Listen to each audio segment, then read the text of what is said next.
In today's video, I'm going to teach you how to change checkout language on Shopify.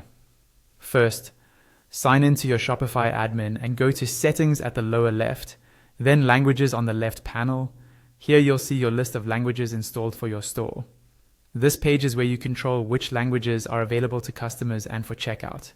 If the language you want is already listed, open its three-dot menu on the right and choose Publish. Shopify may show a message saying your storefront will still appear in your default language because that language hasn't been translated yet.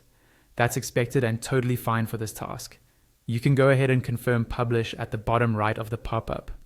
Publishing the language makes Shopify's checkout interface switch to that language for shoppers who choose it. If the language you want isn't listed yet, add it first. Click Add Language at the top right of the Languages page. In the pop-up, select your language from the drop-down and click Next. Assign it to your store's domain as prompted, then click Done. The new language will now appear in your list. Open its three-dot menu and click Publish. You'll see the same note about the storefront showing the default language if content isn't translated. Confirm Publish. Remember, adding and publishing a language doesn't translate your products or pages automatically, but it is exactly what you need to change the checkout language. Next, verify that the language is available in your markets. Go back to your Shopify admin, open Markets from the left sidebar, and choose a market to review. Inside that market's editor, find Domain and Language. Expand it and make sure the language you added appears there. This confirms that the market recognizes the language option you just published.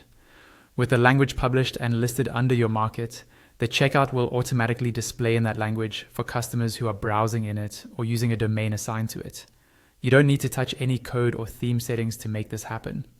No further setup is required after this. And that's it. You logged in, opened Settings and Languages, published the language you needed, or added and published it if it wasn't there, and then confirmed it under Markets. From that point on, your Shopify checkout reflects the language you selected, giving your customers a localized, more comfortable purchasing experience.